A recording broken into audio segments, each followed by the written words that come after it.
ভাই আসসালামু আলাইকুম। ওয়ালাইকুম আসসালাম। আমাকে চিনতে পারছেন? স্যার আপনারা চিনবো না কেন? আপনি রফিক স্যারের ছেলে। আচ্ছা ভাই, সত্যি করে একটা কথা বলবেন? জি বলেন। আমার বাবা এখানে আর অফিস করে না কেন?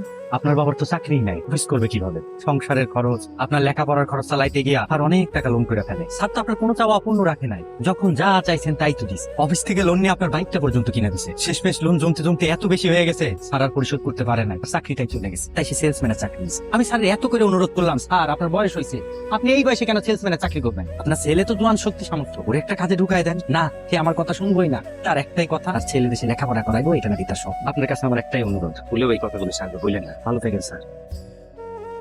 এই রিশাদ বল। আমি আজকে যাবো না ভাই। বুঝলাম না তোর আচরণ এরকম অস্বাভাবিক হয়ে গেছে কেন? আরে ভাই, আমার বাবা চাকরি নেই। বাসা থেকে সে অফিসের কথা বলে বের হয়ে সে একটা সেলসম্যানের কাজ করে। সেটা শেষ করে আবার সে একটা আড়তে কাজ করতে যায়। তার ছেলে মেয়ে এটা জানার পর আমি কিভাবে স্বাভাবিক থাকবো ভাই? কি বলো তুমি? আমি কিছু একটা করতে চাই। কি করবি?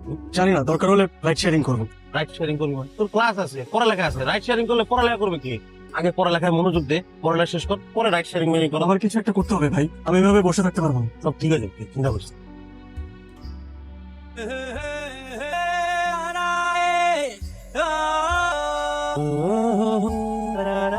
রিশাদের মা, কি হচ্ছে? তোর ছেলে কোথায়? তোর ছেলেকে ডাকো। আরে ফ্রেশ হচ্ছে মাত্র। ফ্রেশ হওয়া লাগবে না, এখানে আসতে বলো। রিশাদ, তোর ছেলেকে জিজ্ঞেস করো, ওকে আমি কোনো অভাবে রাখছি? বুঝলাম না, কি হয়েছে? আচ্ছা কি করছে ও? ওকে জিজ্ঞেস করো কি করছো। ওকে আমি বাইক কেন কিনে দিছি ইউনিভার্সিটি যাওয়ার জন্য, যাতে ওর যাতায়াতের কোনো সমস্যা না হয়। তোর কাজ হচ্ছে লেখাপড়া করা। তুই যখন যখন আমাকে টাকা চাইছিস তোকে আমি দেই নাই, সেই টাকা তোর পোষায় না। সে কি করে তুমি জানো? কি করে? সে রাস্তা থেকে প্যাসেঞ্জার কুড়ায়, বাইক ভাড়া দেয় সে। এই টাকা তুই কি করো?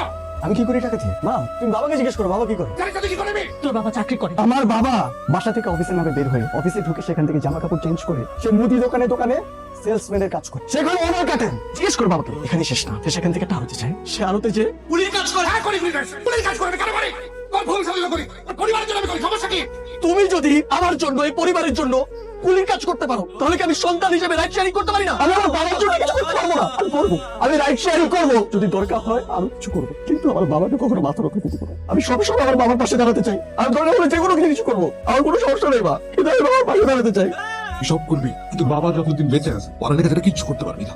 তা তোর বাবার কথা। বাবা, আমি তোমাকে অনেক ভালোবাসি।